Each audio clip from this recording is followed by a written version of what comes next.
টেলিভিশনের প্রায় সব চ্যানেলেই দেখাচ্ছে দেশের বিভিন্ন স্থানের লোকদের মারা হচ্ছে। লোকগুলোকে খুব বাজেভাবে মারা হয়েছে। কারো চোখ উঠিয়ে নেওয়া হয়েছে, কারো শরীরের বিভিন্ন জায়গায় কেটে মরিচের গুঁড়ো দেওয়া হয়েছে। কিন্তু কে মারছে এদের, এ নিয়ে পুলিশও চিন্তিত, কারণ খুনিকে এখনো কেউ দেখেনি। এদিকে এক অন্ধকার জগৎ থেকে আলোর দিশারি হয়ে আজ প্রথম কলেজে পা দিল। কলেজে ঢুকতেই কয়েকটা ছেলে মেয়েকে ডাকলে। ভাই খ্যাত ছেলে, এদিকে আয়। জি, আমাকে ডাকছেন? আশেপাশে তুই ছাড়া কেউ নেই, তাহলে তোকেই ডাকছি। আর এমন খ্যাত সেজে এসেছিস কেন, জানিস না কলেজে এসব চলে না? তারপর সবাই মিলে র্যাগিং শুরু করলো। চুলগুলো সব এলোমেলো করলো, চশমাটা ফেলে দিয়ে সবাই মারতে লাগলো। ইভা বলল, থাক, অনেক হয়েছে, এবার ক্লাসে চল সবাই। ওরা সবাই চলে গেল। আমি শুধু ওদের দিকে দেখে মুচকি হেসে সব ঠিকঠাক করে ক্লাসে গেলাম। প্রথম সিটটা খালি দেখে বসে পড়লাম। ঠিক তখনই কেউ আমার কলার ধরে বলতে লাগলো, তুই এখানে বসার সাহস কেমনে পাস? এটা আমার সিট, দূর হয় এখান থেকে। ভালো করে দেখি এটা আর কেউ না, সেই মেয়েটা। আমি মুচকি হেসে পেছনে চলে গেলাম। তারপর স্যার আসলো, আমাকে অনেক অপমান করে ক্লাস শুরু করলো। সবাই আমাকে নিয়ে হাসাহাসি করলো, শুধু আমার পাশে ছেলেটা বাদে। ক্লাস শেষে স্যার চলে গেল, সবাই বের হয়ে গেল। আমার পাশের ছেলেটা বলল, তুমি আজকে নতুন? জি। আমি রাহাত, তোমাকে একটা কথা বলি, ওদের সাথে লাগতে যেও না, ওরা ভালো না। মিমের বাবা এখানকার নেতা, প্রিন্সিপাল, ওর বাবার কথায় উঠে বসে, এজন্য যখন যা মন চায় তাই করে, কেউ ওকে কিছু বলতে পারে না। ও, এই জন্য এত অহংকার? আচ্ছা, তোমার নামটা শোনা হলো না, নাম কি তোমার? মিলন আমার কেউ নাই, আমি একা থাকি, গ্রাম থেকে এসেছি। আমরা কি ফ্রেন্ড হতে পারি? মিলন মুচকি হেসে হ্যাঁ বলল। তারপর দুজনে অনেক গল্প করে বাড়ি গেল। পরদিন আবার আগের মতো সেজে কলেজে গেলাম। কলেজের সামনে রাহাতকে দেখতে পেয়ে দুজন একসাথে কলেজে ঢুকলাম। আর তখনই মিমিমা তার বন্ধুরা ডাকলো, আই খ্যাত ছেলে, এদিকে আয়। একটা ঢোক গিলে ভয়ে ভয়ে গেলাম। আই ছোট লোক, কাল তোর শিক্ষা হয়নি, আজ আবার খ্যাত সেজে কলেজে এসেছিস? আমি মাথা নিচু করে আছি আর বললাম, দেখেন আপু, আমিও এখানে পড়তে এসেছি, আমাকে আমার মতো থাকতে দিন না। এমন করেন কেন আপনারা? কি, আমার মুখের উপর কথা বলা? সায়ন, শান্ত, তোরা ধর ওকে, একে আজ উচিত শিক্ষা দিব। বলেই আমাকে সবাই মারা শুরু করে। রাহাত আমার দিকে অসহায়ের মতো তাকিয়ে আছে। ওরা সবাই চলে গেল। আমি মুচকি হেসে রাহাতের কাছে গেলাম। সরি রে, ওরা তোকে মারলো আর আমি কিছু করতে পারলাম না। মুচকি হেসে বললাম, ধুর, তুই এসব ভাবিস না, ওসব কিছু না, ওদের পরে দেখে নিব। এখন চল ক্লাসে যাই। ক্লাসের স্যার এসে আবার আমাকে অপমান করে ক্লাস শুরু করলো। একে একে সব ক্লাস শেষ করে কলেজের মাঠে গিয়ে গল্প করতে লাগলাম। সবাই তোকে কত বাজে কথা বলে, তুই মন খারাপ করিস না, ওরা একদিন ঠিক শাস্তি পাবে। বাদ দে রাহাত, ওদেরকে পরে দেখে নিব। এখন চল বাড়ি যাই, কাজ আছে। দেখবি মানে, তোকে বারবার না করছি, একদম ওদের সাথে লাগতে যাস না। আরে এমন কিছু করব না, চল বাড়ি যাই। রাতের বেলা আবার নিজের আগের রূপে ফিরে এলো মিলন। কালো প্যান্ট, কালো জ্যাকেট, মুখে মাস্ক আর চুলে জেল দিয়ে সাথে রিভলভার নিয়ে বেরিয়ে পড়ে রাস্তায়। এসে তার সামনে কয়েকটা কালো গাড়ি থামে। একজন এসে গাড়ির দরজা খুলে দেয়। রাজু, সব ঠিকঠাক আছে তো? হ্যাঁ ভাই, সব ঠিক আছে। খবর পেয়েছি লোকটা বিদেশে নারী পাচার করে। মিলন মুচকি হেসে বলল, আজও সঠিক শাস্তি পাবে। গাড়ি এসে একটা বাংলোর সামনে থামলো। চারদিকে ঘন জঙ্গল, ঘরের মাঝে হালকা আলো। চেহারে বসা লোকটার সামনে গিয়ে বসলো মিলন আর বলল, নারী পাচার করিস তাই না? আজ তো কেমন হয় মারবো, লোকে তোর লাশটাও দেখে ভয় পাবে। না, আমাকে মারবেন না, আমার ভুল হয়ে গেছে, আমি আর এমন করব না, মাফ করে দিন আমাকে।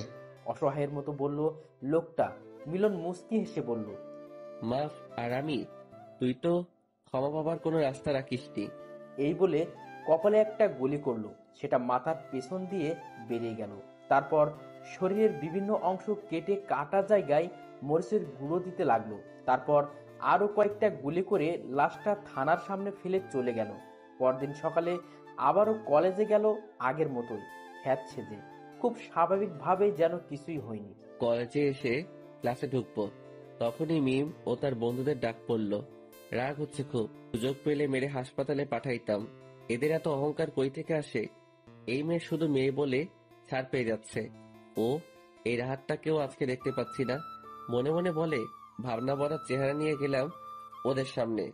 আর মিম বলল, কি ভাবছিস? তোর ওই খ্যাত বন্ধুটাকে খুঁজছিস? পাবি না। ওকে তোকে নিয়ে মজা করছিলাম।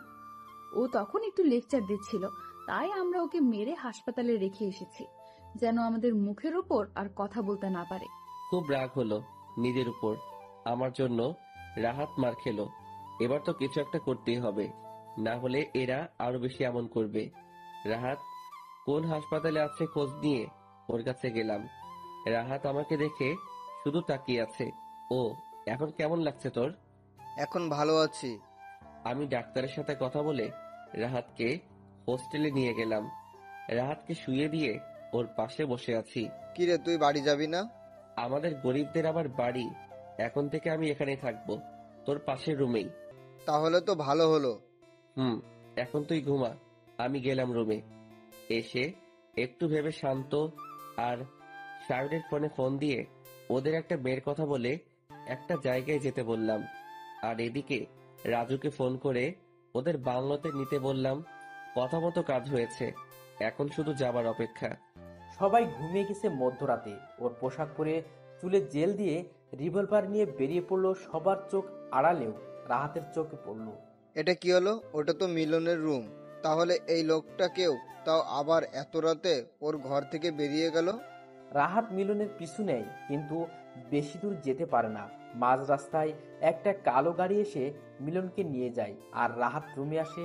মিলন বাংলোতে গিয়ে শান্ত আর সায়নকে ইচ্ছা মতো মেরে রাহাতকে যে হাসপাতালে ভর্তি করা হয়েছিল ওই হাসপাতালে ভর্তি করিয়ে দিয়ে গেল।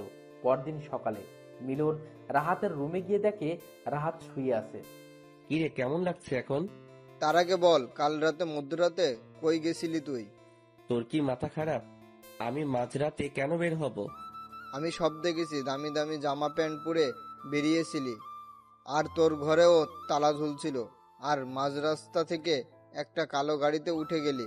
মিথ্যা বলিস না, আমি সব দেখেছি। এবার সত্যিটা বল। দেখ, তুই কাল রাতে রুমে তালা দেখেছিস, তাহলে আমি সকালে বের হলাম কি করে? আর আমি রাতে না ঘুমিয়ে কোথায় বের হব? আর কি বললি, দামি পোশাক? কোনো মতে জীবন চলছে। আর তুই কি বলিস? আমি এসব কই পাবো? মায়ের খেয়ে তোর মাথাটা গেছে। জানি না, তবে কিছু তো রহস্য আছে যেটা আমি জানি না। সময় হলে সব জানবি। এখন রেস্ট নে, কলেজে যেতে হবে। এই বলে রাহাতকে কোনো মতে কাটিয়ে রুমে আসলাম। পরদিন সকালে রাহাতকে নিয়ে কলেজে গেলাম। একটু দূরে গাছের নিচে মিমো তার মেয়ে বন্ধুরা গল্প করছিল। আমি মিমের দিকে তাকিয়ে একটু মুচকি এসে যেতে লাগলাম। তখনই মিমের দেয়া সেই বিখ্যাত নাম ধরে কেউ ডাকলো। পিছনে ঘুরে দেখি মিম ডাকছে। আমি আর রাহাত গেলাম। মিম রাহাতকে বলল, আমি কি তোকে ডেকেছি? তুই যা এখান থেকে। রাহাতও বাধ্য ছেলের মতো চলে গেল। ওই খ্যাত ছেলে, আমাকে দেখে হাসছিলি কেন? আমি কি হাসির কিছু মেরে তোকে হাসপাতালে পাঠিয়ে দেব? আর একবার যদি এমন করিস, আজ মাফ করে দিলাম, যা। আমি আস্তে আস্তে আসতে লাগলাম। তখনই শুনতে পেলাম মিম বলছে, আজ সিয়াম, শান্ত এরা কেউ আসছে না কেন? আমি একটু পিছনে ঘুরে বললাম, আসবে না বলে মুচকি এসে চলে গেলাম। মিম অবাক হয়ে তাকিয়ে আছে। তারপর সায়নের ফোনে ফোন করলো, কিন্তু ফোন সুইচ অফ দেখাচ্ছে। শান্ত এর ফোন ও সুইচ অফ। অনেক ভেবে মিম শাওনের বাড়ির নাম্বারে কল করলো। শাওনের মা ধরলো। হ্যালো আন্টি, সায়ন কই? আজ কলেজে আসলো না যে? শাওনের মা হু হু করে কেঁদে দিল আর বলল, মা, কাল রাতে সায়নকে কে যেন মেরেছে। ওকে তো হাসপাতালে ভর্তি করিয়েছি, এখন একটু ভালো আছে। ডাক্তার বলেছে একটু দেরি করে আনলে বাঁচানো যেত না। ওকে আন্টি, আপনি চিন্তা করবেন না, আমি দেখছি। ফোন রেখে হাসপাতালে চলে গেল সায়ন। মিমের দিকে চোখ খুলল। কিরে সায়ন, কে মারলো তোকে এইভাবে? মিম দূরে দাঁড়িয়ে কিছু একটা ভাবছে। ওর ভাবনার ছেদ ঘটে তানহার ডাকে। এই মিম, কি এত ভাবছিস? ভাবছি কে মারতে পারে। ওই খ্যাত ছেলেটা? ছেলেটা তখন কেমন আগে থেকেই বললো, দেখলি না যে ওরা আজ আসবে না? ও জানে কেমনে? তাহলে কি ও নিজেই এদের? কি যে বলিস না, ওই রকম ছেলে মারবে? এদের মারতেও তো নিজেই মরবে। না, তোরা যা ভাবছিস তা না। ওটা তো একটা খ্যাত। ও কি করে মারবে? যে ছিল তার মুখটা তো দেখতে পেলাম না। মুখে মাস্ক পরেছিল, না হলে দেখে নিতাম। ওকে থাক তাহলে, আমরা যাই, সুস্থ হয়ে কলেজে আসবি। হুম। মিমের ভাবনার শেষ নেই। নিজেও জানে না কেন ওই ছেলেটাকে নিয়ে ভাবছে আর ছাদে দাঁড়িয়ে রাতের ব্যস্ত শহর দেখছে। হঠাৎ চোখ পড়লো একটা লোক প্রাণপণে দৌড়াচ্ছে, তার পিছনে আরো একটা লোক। মিম তাড়াতাড়ি বাইরে আসলো। তখন মিলন মিমের সামনে পড়লো। মাস্ক পরে থাকায় মিম মিলনকে চিনতে পারলো না। মিম বলে উঠলো, কে ওখানে? মিলন না দাঁড়িয়ে চলে গেল। ততক্ষণে লোকটা পালিয়ে গেছে। মিলন আর না দাঁড়িয়ে চলে গেল ওখান থেকে। ও শিট, এই মেয়েটার জন্য পালিয়ে গেল। তবে ধরবই ওকে। পালিয়ে যাবে কই? পরদিন সকালে মিম ও তার বন্ধু কলেজে গেল, শান্ত আর সায়ন বাদে। কিছুক্ষণ পর রাহাত আর মিলন কলেজে আসলো। মিলন মিমের দিকে দেখলো, কিন্তু আজ মিম ওদের কিছুই বলল না। একে একে সব ক্লাস শেষ করলো, কিন্তু মিম আজ চুপচাপ। খুব অদ্ভুত লাগছে ব্যাপারটা। মিলন মিমের দিকে তাকিয়ে ভাবছে, আর রাহাত মিলনকে ডাকলো। কি এত ভাবছিস বলতো? ভাবছি ওরা আজ আমাদের কিছুই বললো না। যাক, ভালোই হয়েছে। বাদ দে, চল হোস্টেলে যাই। আজ মিমও চলে গেল। রাতের বেলা মিম একটা কফি বানিয়ে ছাদে গেল। রাতের তারা ভরা আকাশটা দেখতে থাকে। এদিকে মিলন কালকের সেই লোকটার খোঁজে বেরিয়েছে। চারদিকে ওর লোকদের নজর রাখতে বলে, আর পেয়েও যায়। নেশা করে বার থেকে ফিরছে। মিলন গিয়ে শার্টের কলার ধরে বলল, অবৈধ ব্যবসা করিস আর লোককে ব্যবসা শেখাস। আজ তোকে আমি শেখাবো কেমনে মৃত্যুর খেলা। চল তুই। ওকে গাড়িতে তুলে নিয়ে এলো বাংলোতে। এনে একটা চেয়ারে বসিয়ে হাত পা বেঁধে দিল। তারপর মুখে লেবুর রস দিল নেশা কাটানোর জন্য। তারপর চলে গেল। পরদিন সকালে মিলন লোকটার গায়ে গরম পানি ঢেলে দিল। লোকটা চিৎকার করে জেগে উঠল আর বলল, তুই কাজটা মোটেও ঠিক করছিস না। এবার ছেড়ে দে, দেখ তোর কি অবস্থা করি। আহ, এত চিৎকার ভালো লাগে না। এটুকুতে ভয় পাচ্ছিস? যখন তোকে তিলে তিলে মারবো তখন কি করবি? আর তোকে ছেড়ে দেওয়ার জন্য আনিনি। ভয়ঙ্কর মৃত্যু দেওয়া হবে তোকে। মিলন লোকটাকে বেল্ট দিয়ে মারতে লাগলো। তারপর প্রত্যেকটা ক্ষত জায়গায় মরিচের গুঁড়ো লাগিয়ে দিল। আমি সইতে পারছি না। এভাবে মারাচ্ছে, একেবারেই মেরে ফেলো আমাকে। মিলন লোকটার মুখে অ্যাসিড মেরে মাথায় আর বুকে গুলি করলো। লোকটার নিথর দেহ পড়ে রইল মেঝেতে। রাজু, লাশটা থানার সামনে ফেলে রেখে আয়, আর কোনো প্রমাণ যেন না থাকে। মিলন চলে গেল ওখান থেকে। পরের দিন কলেজে গেল। মিলনকে দেখে রাহাত ডাকলো। মিলন রাহাতের কাছে গিয়ে বসলো। কিরে, কাল কলেজে আসলি না? আবার তোর ফোনটাও বন্ধ। কোথায় গেছিলি? কোথাও না, শরীরটা ভালো লাগছিল না, তাই আসিনি। তুই শুনেছিস কাল একটা লোককে খুব বাজেভাবে মেরে থানার সামনে ফেলে রেখে গেছে, কিন্তু খুনির কোনো প্রমাণ রেখে যায়নি। আর কে করেছে তাকেও বলতে পারে না। দেশে এত খুন হচ্ছে আর এখনো পর্যন্ত খুনিকে কেউ ধরতে পারছে না। মিলন একটু মুচকি হেসে বলল, বাদ দে, তাতে কি, আমরা আমাদের মতো থাকি। তুই হাসছিস? না হাসার কি, ওসব ব্যাপারে মাথা না ঘামানোই ভালো। খুনিকে কেউ খুঁজে পাবে না। তুই এতটা চিন্তিত হচ্ছিস কেন? আরে বাদ দে, চল ক্লাসে যাই, না হলে দেরি হবে। মিলন আর রাহাত ক্লাসে গেল। মিম যে এতক্ষণ ওদের পিছনে ছিল ওরা তা দেখতেই পায়নি। মিম ওদের সব কথা শুনে নিল। আমার তো এই খ্যাত ছেলেটাকে সন্দেহ লাগছে। সবকিছুতেই মুচকি হাসে, আর ও কেমন নিশ্চিত ভাবে বলল যে খুনিকে কেউ খুঁজে পাবে না, নজরে রাখতে হবে একে। মিম আর সেদিন কলেজে থাকলো না, বাসায় চলে গেল। আবার কলেজের ছুটির সময় কলেজের সামনে গেল। মিলন আর রাহাত বের হলে ওদের পিছু নেয়। মিলন আর রাহাত গল্প করছে। হঠাৎ মিলন পিছে তাকিয়ে চারপাশটা একবার ভালোভাবে দেখে নিল। কি হয়েছে? কি দেখছিস? কেউ কি ফলো করছে আমাকে? মানে কি বলছিস? মিম ওদের পিছু পিছু গিয়ে ওদের হোস্টেল পর্যন্ত চলে গেল। হঠাৎ মিলন মিমকে সামনে দেখতে পায়। কি ম্যাম, আপনি এখানে? আ- আমি এখানে, আমার কাজ আছে। এত করছেন কেন? আমি কি করব, কোথায় যাব সেটা তোকে বলবো? কাজ আছে তাই এসেছি। এই বলে ওদের সামনে থেকে চলে গেল। যা, এই মেয়েটা শুধু ধাড়ি দিতে জানে, শাকচুনি মেয়ে একটা। মিলন আর রাহাত যে যার যার রুমে গেল। মিলন জানালার কাছে এসে তো অবাক। মিম বাহিরে দাঁড়িয়ে চারপাশে কি যেন খুঁজছে। মিলন চুপি চুপি মিমের পিছনে গেল। আজ ফেল হলাম তো কি, এর রহস্য তো আমি বের করবই। মিম চলে গেল। ও, এই ব্যাপার, আমাকে সন্দেহ করা? আমি এত সহজ না মিম, আমিও তোমাকে দেখে নেব, কিছুদিন অপেক্ষা করো। রাতের বেলা পুরো শহর যখন নিশ্চুপ, তখন মিলন বেরিয়ে পড়ল। আরে কে এই লোকটা, এত রাতে বের হলো কেন? তার উপর মাস্ক পরা। এইদিকে সায়ন বলেছিল যে ওকে মেরেছিল, সেও মাস্ক পরা ছিল। ব্যাপারটা দেখতে হবে। মিম ও মিলনের পিছু নিল। মাঝপথে মিলন একটা কালো গাড়িতে উঠে গেল। মিম একটা ট্যাক্সি নিয়ে ওর পিছু করলো। গাড়িটা একটু জঙ্গলের ভিতরে ঢুকে একটা বাংলোর সামনে ঢুকলো। মিম আর যেতে পারলো না, আড়ালে লুকিয়ে রইল। বাংলোর ভেতর থেকে কারো আর্তনাদের শব্দ শুনতে পেল। তাহলে এই সেই খুনি, এবার তো একে আমি সবার সামনে আনবই। এই বলে ফোনটা বের করলো, আর তখনই ওর মাথার পিছনে কেউ একজন হাত ধরে ফেললো। মিম পিছনে তাকিয়ে দেখে সেই লোকটা। কি ভেবেছ ধরতে পারবো না? এত চালাকি? আমাকে ধরা এত সহজ না, বুঝলে? এখন তুমি হাড়ে হাড়ে টের পাবে আমি কে। মিমকে বাংলোতে নিয়ে গিয়ে একটা ঘরে আটকে রাখলো, অজ্ঞান করে রাখা হয়েছে। অনেকক্ষণ পর মিমের জ্ঞান ফিরলে মিম তাকে একটা বন্ধ ঘরে আবিষ্কার করে। তারপর দরজা ধাক্কাতে থাকে, কিন্তু কেউ দরজা খুলছে না। অসহায় হয়ে সেই ঘরেই বসে রইল।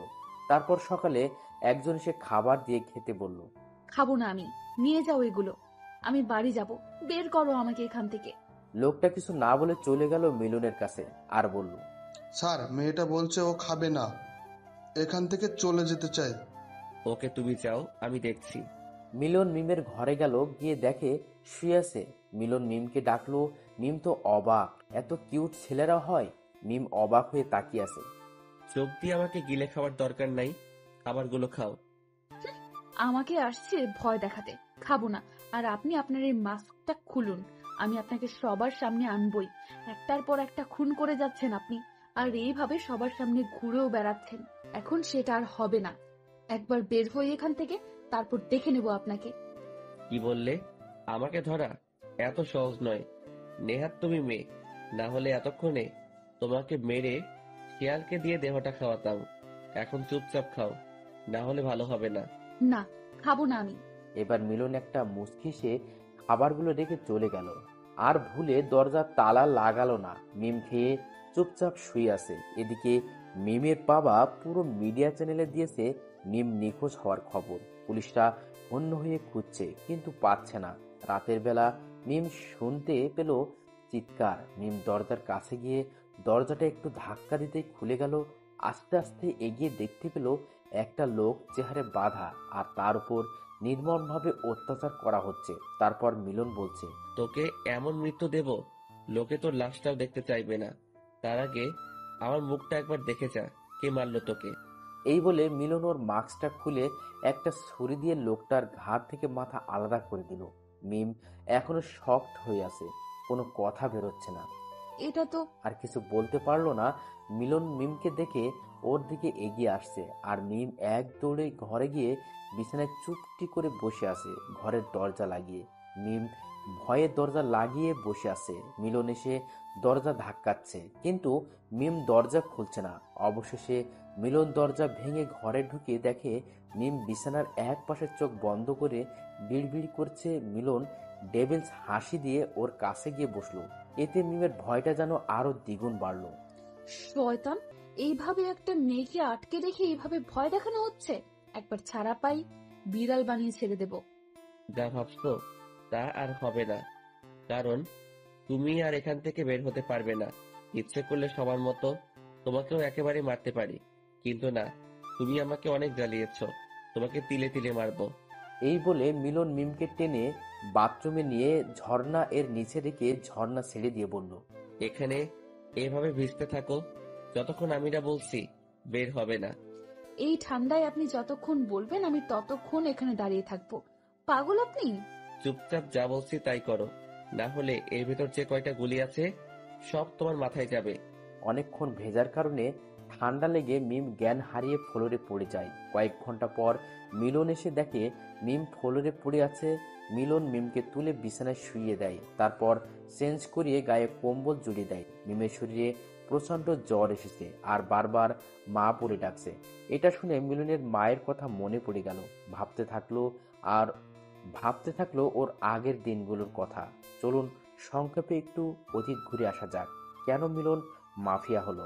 ছোটবেলাতে জন্মের পর থেকে যে মহিলাকে মা বলে জানতো, পরে জানতে পারে সে তার আসল মা না। মিলন তার কাছে জানতে চায় তাহলে কে তার মা আর কোথায় সে, কি করে, সে কি করে পারলো নিজের সন্তানকে অন্যের হাতে তুলে দিতে। এভাবে নানা ধরনের কথা বলছিল। তখন তার পালিত মা বলে, তোর জন্ম কোথায়, কিভাবে হয়েছে আমি জানি না, তোর বাবাকে আমি এটাও জানি না। একদিন আমি রাস্তা দিয়ে হাঁটছিলাম, তখন এক মহিলা দৌড়াচ্ছে, তার হাতে একটা ছোট বাচ্চা। সেটা আর কেউ না, তুই ছিলি। তারপর পিছন থেকে কয়েকটা লোক এসে তোর মাকে আমার চোখের সামনে জঘন্যভাবে হত্যা করে। তার আগেই তোর মা আমাকে বলে গেছে আমি যেন তোকে নিয়ে যাই আর নিজের ছেলে বলে পরিচয় দিই। আমি ওখান থেকে তোকে নিয়ে পালিয়ে আসি, আর আমার কোনো ছেলে মেয়ে না থাকায় আমি তোকে নিজের ছেলে মনে করে বড় করতে থাকি।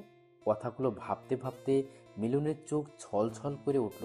আবার ভাবতে লাগলো, যখন একটু বড় হয় মিলন, তখন ওর চোখের সামনে ওর পালিত মাকে কয়েকটা লোক রেপ করে চলে যায়।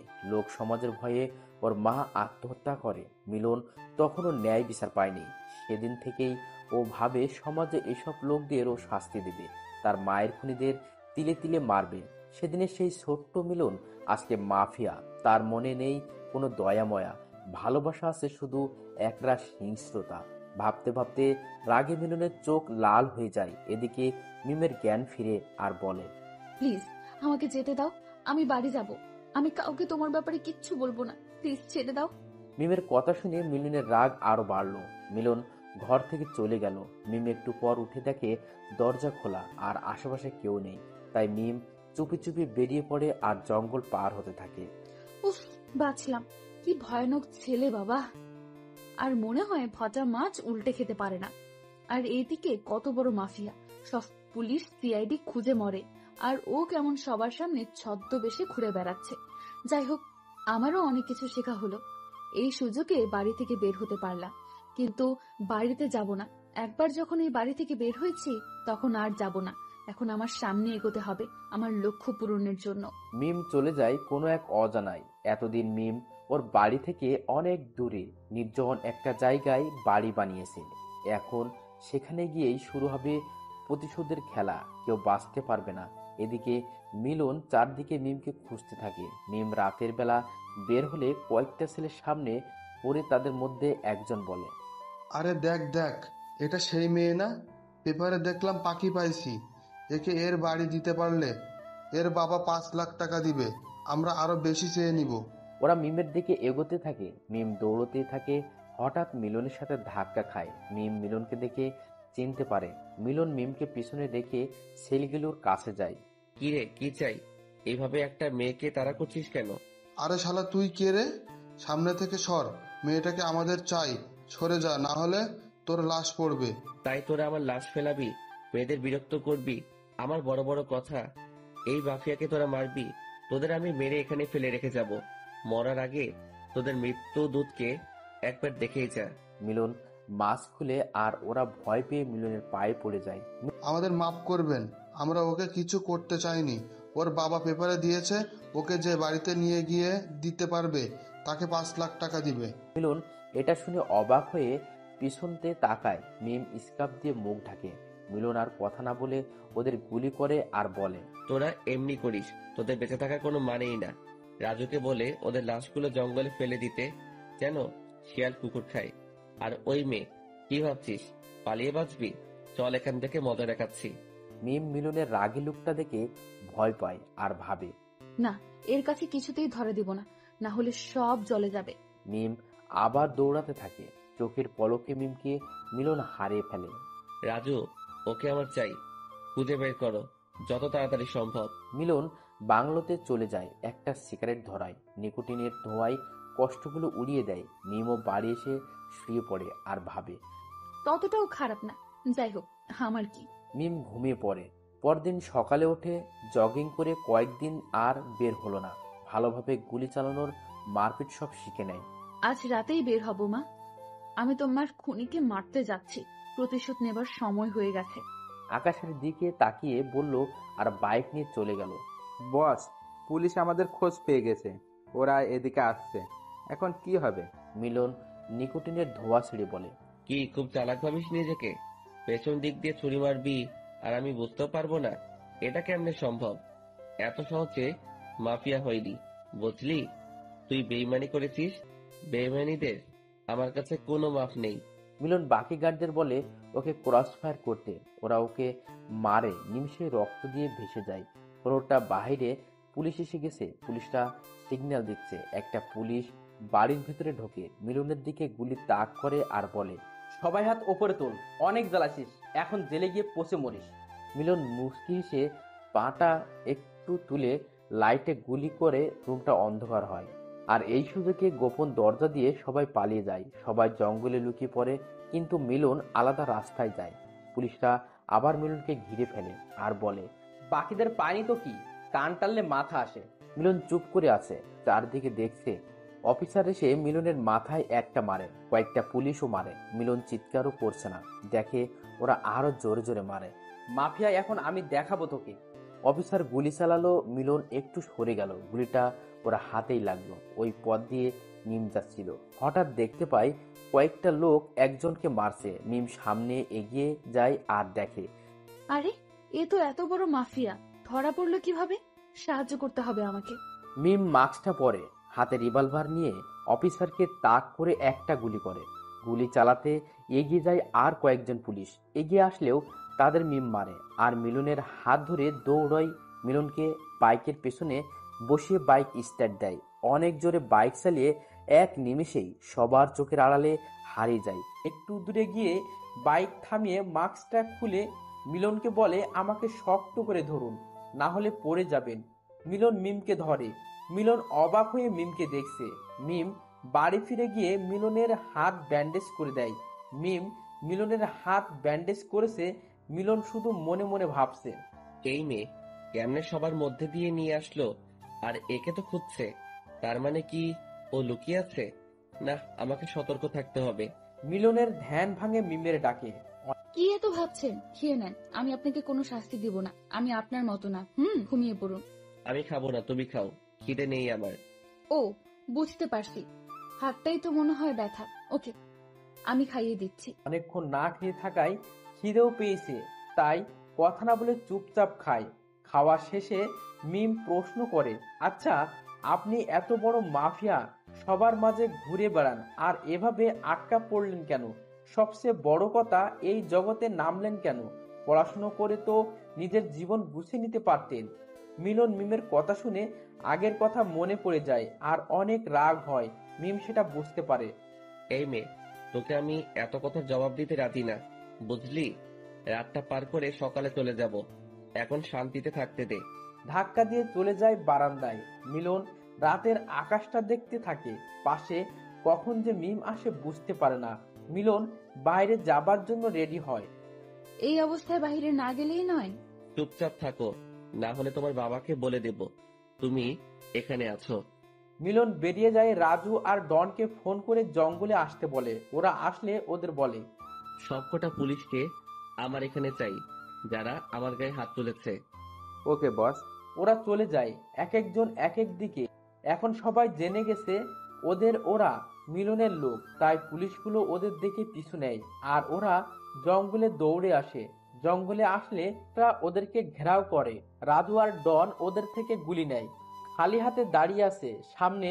মিলন হুড্ডি পরে সিগারেট মুখে নিয়ে ধোয়া ছাড়তে ছাড়তে ওদের কাছে আসে, বলে, অফিসারটা কই? বস, ওকে আনতে পারিনি, আপনি চিন্তা করবেন না, ওকে পেয়ে যাবেন। তোরা আমাকে মারছিস, মিলনের এত সহজে মরণ নাই। এখন তো তোদের মৃত্যু আমার হাতে, আর সেটা এতটাই কষ্টের হবে, তোরা নিজেরাই নিজের মৃত্যু কামনা করবি। ওই কে আছিস, এক একটাকে গাছের সাথে বাঁধ। সবাইকে বাধা হলো। মিলন সবার চোখের মরিচের গুঁড়ো দেয় আর ওরা চিৎকার করতে থাকে। মিলন হাসতে থাকে। গার্ডরা ভয় চুপ করে দাঁড়িয়ে আছে। তারপর লোহার রড দিয়ে একে একে সবাইকে মারছে। বড় ক্ষত জায়গায় মরিচের গুঁড়ো দিচ্ছে। এখন ওরা নিজেরাই নিজেদের মৃত্যু কামনা করছে। এই ক্রসফায়ার কর এদের। ওরা সবাইকে মেরে দেয়। মিলন রক্তাক্ত শরীর নিয়ে যায় মিমের বাড়ি। মিম তো মিলনকে দেখে অবাক, ভয়ে কিছু বলছে না, কারণ মিলন এখনো অসম্ভব রেগে আছে। তাই মিম চুপ করে আবার শুয়ে পড়ে। মিলন ক্লান্ত থাকায় সেও ঘুমিয়ে পড়ে। মিম সকালে উঠে দেখে মিলন এখনো ঘুমাচ্ছে। খুব মায়াবী লাগছে ওকে, হয়তো ওর প্রতি দুর্বল হচ্ছে। ধুর, কি ভাবছি এসব? আমার এসব মানায় না। হঠাৎ মিম বাইরে গুলির শব্দ শুনতে পায়। এ কি, এখানে কে আসতে পারে? এইটা অসম্ভব, এই ঠিকানা তো কারো জানার কথা না। মিম জানালা দিয়ে দেখে কয়েকজন লোক গুলি তাক করে দাঁড়িয়ে আছে। মনে হয় কেউ বের হলে তাকে সাথে সাথে মরতে হবে। মিম দ্রুত মিলনকে ডাকে আর দেখায় ওদের। দুজনে খুব চিন্তায় আছে, কি করা যায়। এদিকে বাইরে আবার গুলির শব্দ। কেউ একজন চিৎকার করে বলছে, এই মাফিয়ার বাচ্চা, বের হ বলছি, আমি জানি তুই এখানেই আসিস। মিলন বুঝতে পারে যে ওরা ওকে মারতে এসেছে। মিলন বলে, তোমার প্রয়োজনীয় জিনিসগুলো একটা ব্যাগে নাও। কাল দেখেছি পেছনের জঙ্গলের দিকে দরজা আছে, ওই দিক দিয়ে বের হয়ে যাব। মিম তাড়াতাড়ি কয়েকটা জামা আর রিভলভার নিয়ে নেয়। মিলনের যেহেতু এখনো কিছু নেই, তাই ও শুধু পিস্তল নিল। বাইরে থেকে দরজা ধাক্কানোর আওয়াজ আসছে। ওরা চুপি চুপি বেরিয়ে যায়, জঙ্গলের দিকে দৌড়তে থাকে। এদিকে লোকগুলো দরজা ভেঙে ভেতরে ঢুকে পরে কাউকে দেখতে পেল না। পুরো বাড়ি তন্ন তন্ন করে খোঁজে, দেখে জঙ্গলের দিকে দরজা খোলা। তার মানে ওরা এদিক দিয়েই পালিয়েছে। ওই চল সবাই। সবাই দৌড়াচ্ছে, মিলন আর মিম। কারো পায়ের শব্দ পেয়ে জঙ্গলের ধারে একটা ডোবার কাছে গাছের আড়ালে লুকিয়ে ওরে মিম ভয়ে মিলনের হাত ধরে আছে। দুজনেই একদম চুপচাপ, একটু শব্দ করলে ওরা জেনে যাবে। দুজন দুজনের নিঃশ্বাসের শব্দও শুনতে পাচ্ছে। তখনই ডোবার ধার দিয়ে একটা বড় সাপ যাচ্ছিল। মিম তো দেখে ভয়ে চিৎকার দেওয়ার মতো অবস্থা। মিলন সেটা বুঝতে পেরে মিমের মুখ চেপে ধরে রাগী লুকে মিমের দিকে তাকায়। মিলন বুঝতে পারছে মিম ভয় পেয়েছে। মিমকে বুকের সাথে ধরে রাখে। মিমও শান্তভাবে চোখ বন্ধ করে থাকে। এভাবে রাখার কোনো মানে হয়? শত হলেও আমি মেয়ে, আমার মধ্যেও ফিলিংস হয়। ধুর, কি ভাবছি আমি? আমার এসব ভাবা ঠিক না।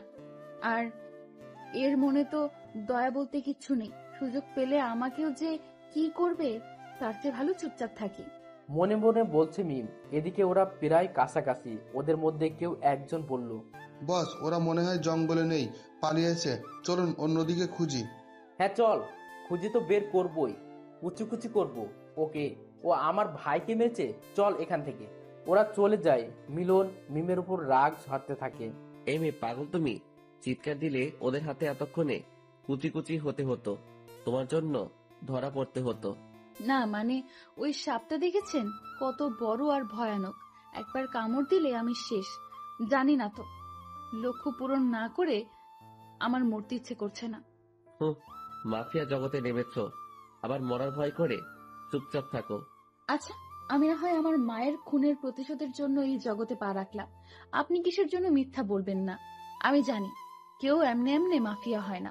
কেউ স্বার্থে, কেউ লোভে, আর কেউ আমার মতো। আপনি কোনটা? ধরে নাও তোমার মতোই। আর বেশি কথা বলো না, না হলে তোমার বাড়িতে দিয়ে আসবো। বাঁচতে চাইলে চুপচাপ আসো। কই যাব যদি আপনি আমাকে বাড়িতে পাঠান? এতটা অকৃতজ্ঞ আমি না। তুমি আমার জীবন বাঁচিয়েছো, একটুকু তো কৃতজ্ঞতা দেখাতেই হয়। যাই হোক, তোমার ফোনটা দাও, কল করব। মিম ফোনটা দেয়। মিলন রাজুকে ফোন দেয়, কিন্তু জঙ্গলে নেটওয়ার্ক নাই, ফোন যায় নাই। এখন কি করব? কি আর হাঁটতে থাকো, রাস্তা বেরিয়ে যাবে। দুজন আপন মনে হাঁটতে থাকে। দুপুর গড়িয়ে যায়, খুব খিদেও পেয়েছে। মিম ভয়ে কিছু বলছে না। হঠাৎ করেই মিম বসে পড়ে আর বলে, শুনছেন, আমি আর পারবো না, রেস্ট দরকার। একটু বসি। আরে না, ওই দেখো না, রাস্তা জঙ্গল শেষের দিকে। একটু বসি, তারপর যাব। মিলন ভাবে, এভাবে বসলে তো মহা বিপদ। কোনো দিক থেকে কে আসে বলা যায় না। ওরা আবার এই জঙ্গলে আসতে পারে। মিলন মিমকে কোলে তুলে নিয়ে হাঁটতে থাকে। মিম অবাক হয়ে তাকিয়ে আছে। আরে, কোলে নিলেন কেন? নামান বলছি। চুপ করে থাকো, বসলে মরতে হবে। মিম মিলনের রাগ দেখে কিছুই বলল না। মিলনের গলা জড়িয়ে থাকে। একটু পর রাস্তায় আসে, আর মিলন রাজুকে ফোন দিয়ে ওরা যেখানে আছে সেখানে আসতে বলে। সন্ধ্যাবেলা। সন্ধ্যাবেলা মানে? এখন তো বিকেল, এত সময় এখানে কি করব? বেশি বুঝো না। মিলন আর মিম মাস্ক পরে ওখানে থাকে। সন্ধ্যায় রাজু গাড়ি নিয়ে আসে। মিলন ড্রাইভ করে, রাজু পেছনে বসে আর মিম সামনে। কিছুক্ষণ চলার পর মিলন দেখতে পায় একটা গাড়ি ওদের ফলো করছে। মিলন রাজুকে বলে, রাজু আমাদের যে কেউ ফলো করছে তা কি জানতে না বা জানার চেষ্টা করনি? দেখো পেছনে। এখন কি করবে? সবসময় ভুলভাল করো। মনে রেখো, বেঈমানদের আমি ছাড় দেই না, সে যেই হোক। রাজু ভয় পেয়ে যায়। তোতলাতে তোতলাতে বলে, না বস, আমি যখন এসেছিলাম তখন তো কাউকে দেখিনি, খুব সাবধানে এসেছি।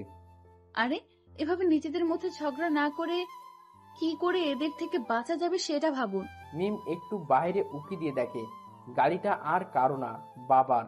তার মানে বাবা কি করে জানলো আমি এদের সাথে? এটা আমার বাবা, এটা আমাদের গাড়ি। কি তোর বাবা? Oh no. মিলন রেগে জোরে গাড়ি চালায়। সবাই ভয়ে কাঁপছে। এত স্পিড নিয়ে চালাচ্ছে যে কোনো সময় দুর্ঘটনা ঘটে যেতে পারে। মিলন শর্টকাট রাস্তা ধরে কোনো রকম ওদের কাটিয়ে একটা নীরব জায়গায় এসে গাড়িটা থামিয়ে তিনজনই দৌড়ে গেল। যে বাড়িতে ওঠার কথা ছিল সবাই হাঁপাচ্ছে। রাজু মিলনকে বলে, বস, এখন আর কিছু হবে না, সব ঠিক আছে। এখন কেউ আসতেও পারবে না। রুমে গিয়ে ফ্রেশ হয়ে নিন। সকালে কি করবেন তখন প্ল্যান মাফিক সব করা যাবে। সবাই রুমে গেল। রাজু মিমের রুম দেখিয়ে দিয়ে গেল। মিমের ঘুম আসছে না, মাথায় একটাই চিন্তা ঘুরছে, প্রতিশোধ। সকালে ঘুম থেকে উঠে মিম নাস্তা বানিয়ে নেয়, সবাই খায়। মিম মিলনকে বলে, আচ্ছা, বের হব আমি আজ রাতে। আমার হাতে সময় নেই, যা করার তাড়াতাড়ি করতে হবে। মিলন ভুরু কুচকে বলে, যাই করো, তোমার জন্য যেন কোনো বিপদ না হয় আর নিজেও সেফে থাকবে। দিনটা কেটে যায়। মিম রাতে বেরিয়ে পড়ে, নিজের বাড়ির ডুপ্লিকেট চাবি দিয়ে ঢোকে। আস্তে আস্তে ওর বাবার ঘরে যায় আর মাথার কাছে পিস্তল ধরে চিৎকার করে মিমের বাবার ঘুম ভেঙে যায়। অবাক হয়ে যায় এভাবে কাউকে মাথার কাছে গুলি ধরতে দেখে। ভয়ে তোতলাতে তোতলাতে বলে, কে তুমি? এভাবে একজনের ভয় দেখানোর মানে কি? ছলনাময়ী অনেক হয়েছে। আজ আমি আমার মায়ের খুনের প্রতিশোধ নিব। যতটা নির্মম ভাবে মেরেছিস তার চেয়ে বেশি কষ্ট দিয়ে মারবো তোকে। কি ভেবেছিস আমি জানতে পারবো না? আমি সব জেনে গেছি। এটাও জানি তুই আমার বাবা না, আমার চাচা। আমার মাকে খুন করেছিস এসব সম্পত্তির জন্য। আফসোস, তোর সম্পত্তি ভোগ করতে পারবি না। কি বলছো মিম তুমি? আমি তোমার মাকে মারিনি। তোমার মাকে মেরেছে জানো? দেখো, এই ছেলেটা মেরেছে। এ একটা বড় মাফিয়া। এর সাথে তোমার বাবার শত্রুতা ছিল, তাই এ তোমার পরিবারকে শেষ করার পরিকল্পনা করে। তোমার বাবা দুর্ঘটনায় মারা যায় আর তোমার মাকে এ মেরেছে। আর আমি তোমাকে নিয়ে পালিয়ে আসি, তোমাকে কোলে পিঠে করে মানুষ করি, আর আজ তুমি আমার দিকে আঙুল তুলছো? ছি! মিস্টার হাসান সব এমনভাবে গুছিয়ে বলল যেন আগে থেকেই জানতো এমনটা হওয়ার কথাই ছিল। মিম তো কিছু বলতে পারছে না। ছবিটা যে আর কারো না, মিলনের। কাকে বিশ্বাস করবে মাফিয়া? মিলনকে না তার চাচাকে? মিলন তো সত্যি অনেক বড় মাফিয়া, মারতেও পারে। আর এ তো আমার চাচা, বড় চাচা, আমাকে মিথ্যা বলবে না। মিম, তুমি আমার বাড়ি থেকে বেরিয়ে যাও। তোমার মতো মেয়ে দরকার নেই। আর যদি এসব ভাবনা ছাড়তে পারো তবে ফিরে এসো আমার আগের মিম হয়ে। মিম নিশ্চুপে বেরিয়ে যায়। মিস্টার হাসান হাসছে, তুমি একটা বাচ্চা মেয়ে মিম, তুমি কি না মারবে আমাকে? যাও, এখন দুই মাফিয়ার যুদ্ধ করো। হা হা হা। মিম একটা ব্রিজের উপর গিয়ে দাঁড়ায় আর ভাবতে থাকে, মিলনের বাবার সাথে কি সম্পর্ক থাকতে পারে যার জন্য ও আমার মাকে এত নির্মমভাবে মারলো? জবাব তো ওকে দিতেই হবে, সাথে মরতেও হবে। মিলন ওই রাস্তা দিয়ে যাচ্ছিল, পিছনে গার্ডটাও আছে। মিলন গাড়ি থামিয়ে মিমের কাছে যায়। মিম কাঁদছে। কাদার কি কোনো জায়গা নেই? জায়গাটা সেফ না। যার জন্য বের হয়েছিলে কাজ শেষ হয়েছে না বাকি আছে? আমি কি হেল্প করব? মিমের রাগ উঠছে, মিলনের দিকে তাকাতেই পারতেছে না। শত হলেও মেয়ে মিলনের জন্য একটু হলেও মনে জায়গা দিয়েছে। হয়তো তার জন্য মিলনকে মারতে এত কষ্ট পাচ্ছে। কি হয়েছে? আমার দিকে তাকাও। কি হয়েছে বলো, আমি সমাধান করার চেষ্টা করব। মিম মিলনের দিকে এক নজর তাকিয়ে পকেট থেকে পিস্তল বের করে মিলনের বুকে দুটো গুলি করে। মিলন মিমের দিকে এখনো তাকিয়ে আছে, মুখ দিয়ে একটাই আওয়াজ বের হয়, কেন করলে মিম? কি আমার অপরাধ? মিম ব্রিজ থেকে ধাক্কা দিয়ে ফেলে দেয় আর চিৎকার করে কাঁদতে থাকে। মিমের পাশে রাজু এসে হাসতে থাকে আর বলে, মিম ম্যাম, আপনি এতদিনে আমার মনের আশা পূরণ করলেন। আমার কতদিন প্ল্যান ছিল ওই শয়তানটাকে মারার, পাচ্ছিলাম না। এখন ওর সব সম্পত্তি আমার। মিম অবাক হয়ে রাজুর কথা শুনছে। তার মানে রাজু বেইমানি করতে যাচ্ছিল? রাজু দেরি না করে চলে যায় গার্ডদের নিয়ে। মিম ওখানে দাঁড়িয়ে কাঁদতে থাকে আর বলে, মা, আমি তোমার প্রতিশোধ নিয়েছি। নিজের অনুভূতিটা বিসর্জন দিয়ে রাজু সব গার্ডদের নিয়ে চলে যায়। মিমও চলে যায়।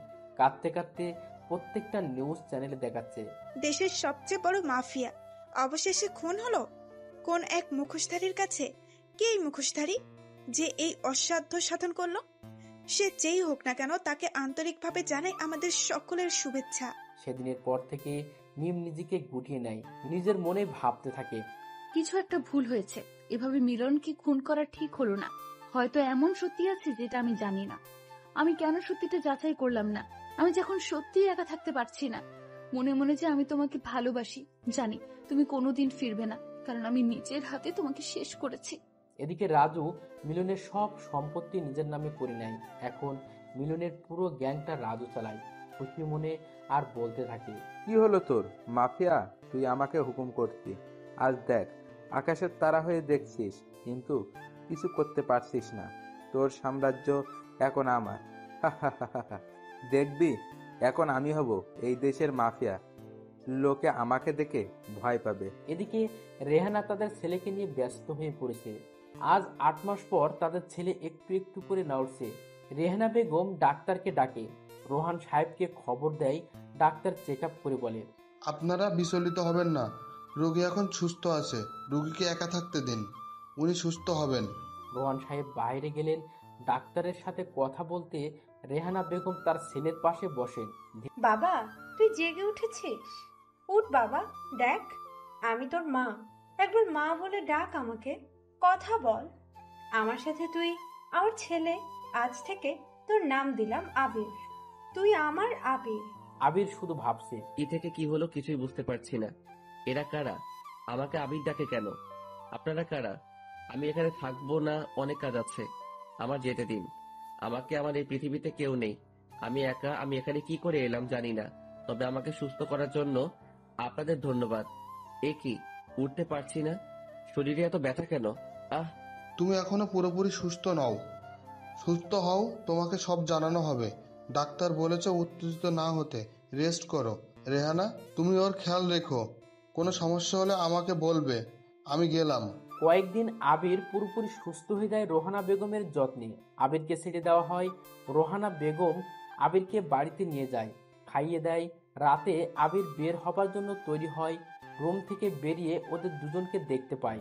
রোহানা বেগম বলে, রাতে কোথায় যাচ্ছ? তুমি রুমে যাও এখন।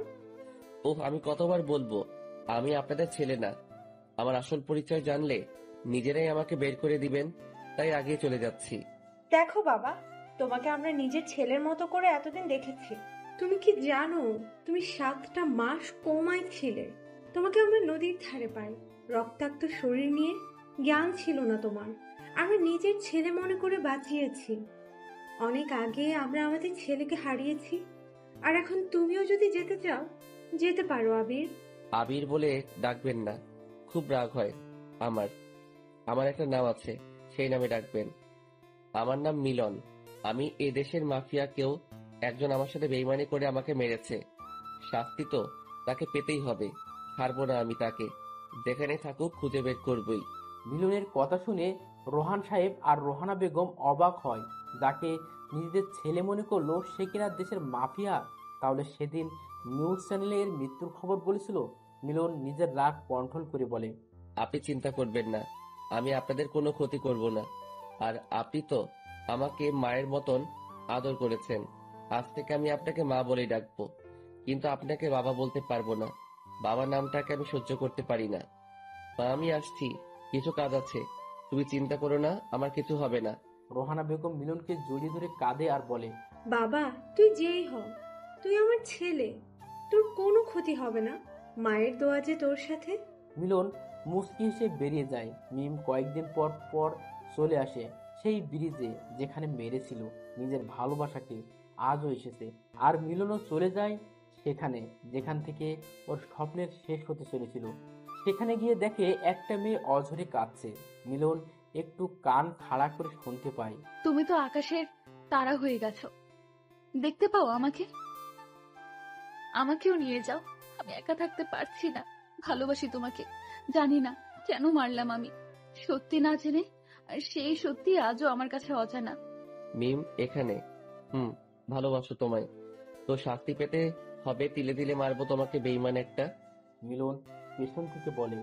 তোমার ভালোবাসা দরকার নেই, বেইমান তুমি একটা। তার শাস্তি তোমাকে পেতেই হবে।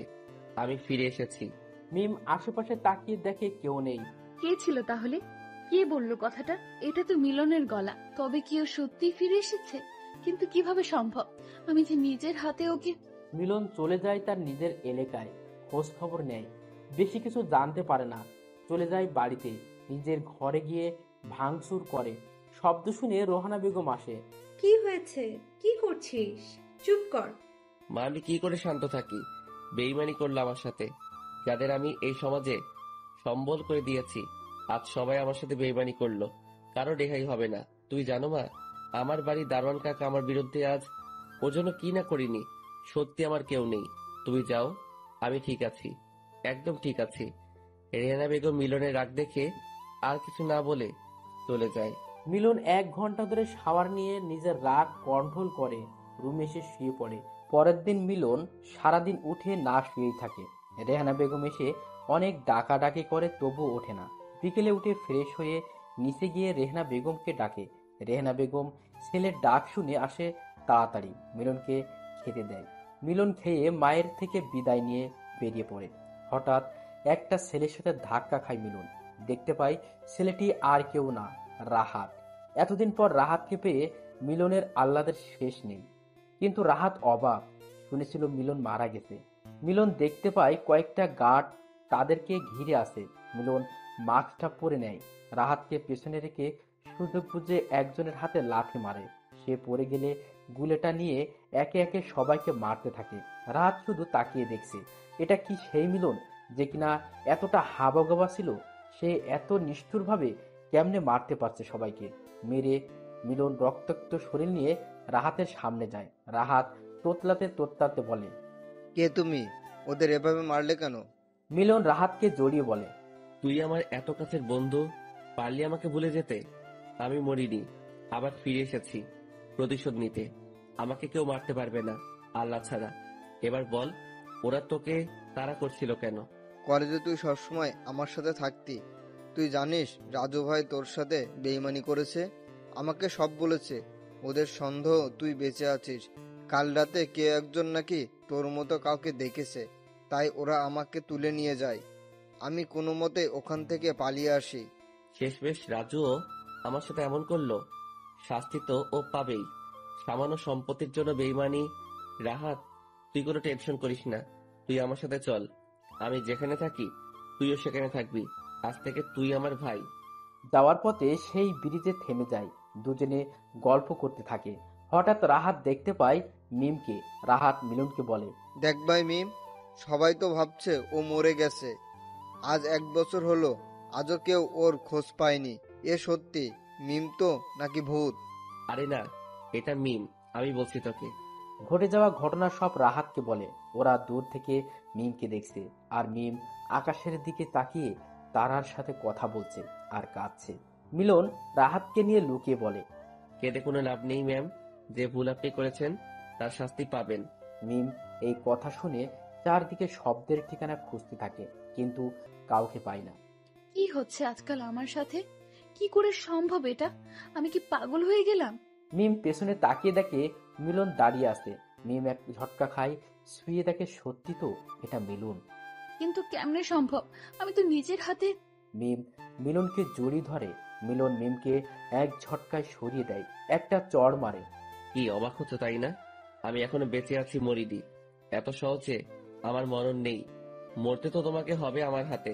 মিম মিলনের কথা শুনে ভয় পায় আর বলে, দেখো, আমি যেদিন থেকে তোমাকে হারিয়েছি আমিও ভালো নেই। প্রতিটা মুহূর্তে শেষ হচ্ছি। ভালোবেসে ফেলেছি তোমাকে। মনে পড়ে সেদিন জঙ্গলে আমাকে বুকে টেনে নিয়েছিলে? এক ছাদের নিচে থাকা আমি ভুলতে পারিনি। এসব ভালোবাসা আমাকে দেখাতে আসবে না। আমি একজন মাফিয়া, আর মাফিয়াদের মনে কোনো দয়া মায়া থাকে না, যেমনটা তোমার ওই দিন ছিল না। তোমার জন্য আমার 7-7টা মাস শেষ হয়ে গেছে। তোমাকে আমি ছেড়ে দেবো ভাবছো? তিলে তিলে মারবো। মিমকে টানতে টানতে নিয়ে যাই। মিলনের একটা গোপন জায়গা যেটা ও কাউকে বলেনি। মিলন মিমকে স্টোররুমে ধাক্কা মেরে রেখে দরজা লাগিয়ে দেয়। দারোয়ানকে বলে প্রত্যেক বেলা ঠিক সময়ে খাবার দিতে, কোনো রকম বেইমানি করলে মরতে হবে। রাহাতকে নিয়ে চলে যায় মায়ের বাড়িতে। রাত 2টো। রেহনা বেগম এখনো জেগে আছে। তার ছেলে যে এখনো ফেরেনি। হঠাৎ দরজায় আওয়াজ শুনে রেহানা বেগম দৌড়ে দরজাটা খুলে দেয়। মিলন রাহাতকে নিয়ে ভেতরে ঢোকে। রেহানা বেগম মিলনকে দেখে অবাক। সারা শরীরে রক্তের দাগ। মিলনকে বলে, বাবা, তোর শরীরে এত রক্ত কেন? কোথায় গিয়েছিলি তুই? মা, তুমি তো জানো আমি একজন মাফিয়া। এটা আমার কাছে কিছু না। একে দেখছো? এ হলো আমার বন্ধু রাহাত। ওকে মারতে চাইছিল, তাই আমি ওদেরকে মেরে দিয়েছি। আজ থেকে ও আমার সাথে থাকবে, যদি তুমি বলো। ঠিক আছে, তুই আমার ছেলে, আর ছেলের কথা কি মা ফেলতে পারে?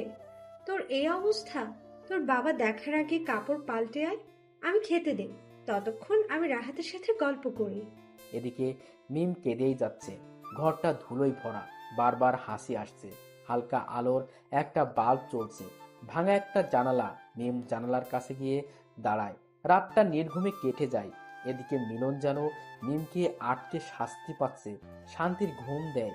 পরদিন খুব ভোরে কাউকে না জানিয়ে বেরিয়ে পড়ে। রাস্তায় মিমের বাপকে দেখে ফলো করে। এ কি মনে হচ্ছে? এটা আমার বাড়ির রাস্তা, কিন্তু আমার বাড়িতে তো এখন রাজু থাকে। রাজুর সাথে মিমের বাবার কি কাজ জানতে হচ্ছে? মিলন তাড়াতাড়ি একটা রিমোট কন্ট্রোল ছোট হেলিকপ্টারে সিসি ক্যামেরা লাগিয়ে বাড়ির মধ্যে ঢোকায়। দেখতে পাই মিস্টার হাসান রাজুর কাছে গিয়ে কুশল বিনিময় করে বলে, রাজু, তোমাকে অনেক অনেক ধন্যবাদ। তোমার জন্য আমার প্ল্যান সম্পূর্ণ হয়েছে। তুমি সব সময় সঠিক সময় আমাকে খবর না দিলে বুঝতাম না ওই মাফিয়ার বাচ্চা কখন কি করে। মিমের মাকে আমি মেরেছি, আর কত সহজে মিমকে বোকা বানিয়ে মাফিয়াটাকে দুনিয়া থেকে সরালাম। তার জন্য নাও এই 1 কোটি টাকা, তোমার জন্য আমার পক্ষ থেকে ছোট উপহার। রাজু খুশি মনে টাকা নিয়ে বলে, ধন্যবাদ, দেবার কিছু নেই। আমার জন্য আপনার ভালো হয়েছে, আর আপনার জন্য আমার ভালো হয়েছে। বুদ্ধির দ্বারা মিলনকে খুন করে আজ আমরা দুজনে সফল। মিলন সবটা শুনে অবাক। তার মানে এদের দুজনের চক্রান্ত। না, এর শেষ আমাকে দেখতে হবে। মিমের কাছে যায় মিলন। গিয়ে দেখে সত্যি মেয়েটার করুণ অবস্থা। মুখের দিকে তাকানো যায় না, শুকিয়ে কাঠ হয়ে গেছে। মিম মিলনকে দেখে অপর পাশে মুখ নিয়ে চুপ করে থাকে। মিলন মিমকে বলে, আমি সব সত্যি জেনে গেছি। তোমার বাবা আর রাজু মিলে তোমার দ্বারা আমাকে মারে। এতে তোমার বাবা পায় তোমার সব সম্পত্তি, আর রাজু পায় আমার সম্পত্তি। মিম শুকনো মুখে বলে, উনি আমার বাবা না, চাচা। ছোটবেলায় মা মারা যায়, আর বাবাও অ্যাক্সিডেন্টে মারা যায়। ওনাকে বাবা বলতাম। আমি জেনেছিলাম আমার মাকে উনি মেরেছে। সেদিন রাতে ওনাকে মারতে গিয়েছিলাম। উনি আমাকে তোমার ছবি দেখিয়ে বলে, তুমি মেরেছো আমার মাকে। আমি সহ্য করতে না পেরে প্রতিশোধের তাড়নায় নিজের ভালোবাসাকে বিসর্জন দিই। খুব খারাপ হয়েছে। কাল তৈরি থেকো, সবকিছু শেষ দেখবো। এখন আসো, ফ্রেশ হয়ে খাও। ভালো ব্যবহার করছি বলে মনে করো না সব ভুলে গেছি। যে 7 মাস আমার থেকে কেড়ে নিয়েছো, তার শাস্তি তুমি পাবে, মনে রেখো। আমি গেলাম। সারাদিন মিলন বাড়ি থেকে বের হয় না। বিকেলে উঠে ফ্রেশ হয়ে ভাবে, না, এভাবে আর চলবে না। খেলাটা এবার শেষ করতে হবে আজকেই। রাহাতকে নিরাপদ জায়গায় রেখে বেরিয়ে পড়ব। মিলন নিঃশেষে সবাইকে দেখতে পায়। মায়ের সামনে গিয়ে বলে, মা, আমি আর চলে যাচ্ছি। জানি না দেখা হবে কিনা। যে খেলায় নেমেছি সেটা আমাকে শেষ করতেই হবে। তবে তুমি আমার জন্য দোয়া করো। তোমরা আমার জন্য যা করেছো, হয়তো আমি সেই ঋণ শোধ করতে পারবো না। যদি কখনো মনে হয় আমাকে তোমাদের দরকার, তাহলে ফোন করো, আমি চলে আসবো। রাহাত, তুই রেডি হয়ে নে, বেরোতে হবে। তোকে নিরাপদ জায়গায় রেখে আমি বেরিয়ে পড়বো। রেহেনা বেগমের কান্না থামছেই না। ছেলেহারা হয়ে এতদিন ছিল, একটা ছেলেকে পেয়েছে, সেও কি আজ চলে যাবে? রেহানা বেগম মিলনকে বলে, বাবা, আমি জানি তোকে না করলেও তুই শুনবি না। চলে যাচ্ছিস বলে ভুলে যাস না, তোর এই অভাগা মাকে, রাহাতকে মায়ের কাছে রেখে যা। ওকে নিয়ে যাস না। নিজের ছেলে মনে করে মানুষ করব ওকে, অন্তত মনটা তো শান্তি পাবে। মিলন সন্ধ্যাবেলা তৈরি হয়। কালো শার্ট, কালো জ্যাকেট, চুল স্পাইপ, মুখে মাস্ক, রিভলভার, ছোট একটা ছুরি নিয়ে। রাহাতকে রেখে চলে যায় মিমের কাছে। মিম এখনো স্টোররুমে বসে আছে। দরজার আওয়াজ শুনে উঠে দাঁড়ায়। মিলন মিমকে একটা প্যাকেট ধরিয়ে দিয়ে বলে, এগুলো পরে তাড়াতাড়ি রেডি হয়ে নাও, হাতে বেশি সময় নেই। মিম প্যাকেটটা নাড়াচাড়া করে বলে। কি আছে এটাতে, আর কেন পরবো? মিলন রেগে বলে, এটাতে লাল বেনারসি আছে, বিয়ে হবে, যাও পরে আসো, আমি বাহিরে আছি। মিম ভালোই বুঝতে পারে মিলন রাগ করেছে। কথাটা না বাড়িয়ে প্যাকেটটা খুলে দেখে pant, T shirt, jacket, revolver, mask. Mim দ্রুত পরে বাইরে আসে। মিলন মিমকে নিয়ে চলে যায় মিস্টার হাসানের বাড়ি। দারোয়ানকে ভয় দেখিয়ে ভেতরে ঢোকে। মিম এগিয়ে গিয়ে মিস্টার হাসানের মাথায় গুলি ধরে বলে, আমাকে মিথ্যে বলেছিলি, তোর একটা মিথ্যেতেই আমি সব হারাতে বসেছিলাম। আজ তোকে শাস্তি পেতে হবে। মিলন মিস্টার হাসানের বুকে লাথি মেরে বলে, রাজুর সাথে ষড়যন্ত্র করে আমাকে মারার প্ল্যান করছিস? এত সহজে তো আমি মরবো না। এবার মরার আগে সত্যিটা বল, আমার মাকে কে মেরেছে? আমি জানি, তুই সব জানিস, কারণ তুই ছিলি মাফিয়া, আর আমার বাবার সাথে শত্রুতা করে তুই আমার মাকে মারলি। আজ এমন মৃত্যু দেব তোকে, ভয় পাবে তোকে দেখে সবাই। মিস্টার হাসান ভয় পেয়ে যায়। কি করে বেঁচে ফিরল এ আর সব জানলই বা কি করে? মিলন কথা না বাড়িয়ে মিস্টার হাসানের বুকে গুলি করে। মিম পেটে ছুরি ঢুকিয়ে দেয়। মিম আর সহ্য করতে না পেরে সাইডে যায়। মিলন মিস্টার হাসানকে এলোপাতাড়ি মারতে থাকে। মিস্টার হাসানের নিথর দেহটা দোতলা থেকে নিচে ফেলে মিমকে নিয়ে বেরিয়ে যায় রাজুর কাছে। পুরো বাড়ি কাঠ দিয়ে ঘেরা। মিলনকে দেখে সবাই আতঙ্কে পড়ে যায়। মিলন রাজুর সামনে যায় আর একটা আওয়াজ মেরে বলে, তোকে আমি রাস্তা থেকে এনেছিলাম তোর মায়ের চিকিৎসার জন্য। কত টাকা খরচ করি হিসাব আছে তোর? যে বাড়ি বানিয়েছিস সেটাও আমার টাকায়। তুই আমার সাথে বেইমানি করলি, ভালো করে জানিস বেইমানদের আমি ছাড় দেই না। তাই বিদায়, তোকে ওপারে চলে যা। মিলন রাজুকে মারে। মিলন বলে, আজ থেকে সব শেষ। তার জন্য মাফিয়া হয়েছিলাম সেটাও আজ পূর্ণ হলো। মা তুমি ভালো থেকো। আকাশের তারা হয়ে দুপোটা চোখের পানি ঝরে পড়ে। মিলন গার্ডদের গুলি করে দৌড়তে থাকে। মিমের হাত ধরে হঠাৎ মিম থমকে যায় মিলনের পেছনে। তাকিয়ে দেখে একটা গার্ড গুলি নিয়ে দাঁড়িয়ে আছে আর গুলিটা মিমের পিঠে এসে লাগে। মিলন ছল ছল চোখে মিমের দিকে তাকিয়ে থাকে। গার্ডটা মিলন একটা গুলি করে মিম কোলে তুলে নিয়ে যায় হাসপাতালে। মিম মিলনের গলা জড়িয়ে বলে, মরেই তো যাব, একবার বলো না ভালোবাসো। জানি তোমার মনে আমার জন্য কোনো জায়গা নেই, তবু বলো না। মিলন দৌড়ে কাছাকাছি একটা হাসপাতালে ভর্তি করায়। মিমকে ওটিতে নিয়ে যায় মিলন। বাইরে থাকে মিলন রাহাতকে ফোন দেয়। রাহাত সবাইকে নিয়ে আসে। মিলন রেহেনা বেগমের কাছে যায়। রেহেনা বেগম মিলনকে সান্ত্বনা দিতে থাকে। কয়েক ঘন্টা পর ডাক্তার ওটি থেকে বের হয়ে বলে, পেশেন্টের অবস্থা খুব খারাপ। মিলনকে উনি মনে হয় তাকে চাইছেন। মিলন ডাক্তারের কথা শুনে ওটি এর মধ্যে যায়। শুয়ে মিমকে জড়িয়ে ধরে কান্না করতে করতে বলে, তুমি সুস্থ হয়ে ফিরে আসো, ভালোবাসি তোমাকে, আমি খুব ভালোবাসি। মিম প্রশান্তের একটা হাসি দিয়ে মিলনের বুকে ঢলে পড়ে। মিম নড়াচড়া করে না দেখে মিলন মিমের মুখটা তুলে একটা চিৎকার দেয়। সবাই ভেতরে আসে। মিলন কান্না করছে, না হয়তো শোকে পাথর হয়ে গেছে। স্বার্থপর এই দুনিয়ায় আবার একা হয়ে গেল। মিমের দাফন করে মিলন আবার চলে যায় অজানা জায়গায়, যেখানে কেউ খুঁজে পাবে না। নতুন একটা দেশে চলে যায়, যেখানে গেলে ভুলে থাকতে পারবে অতীত।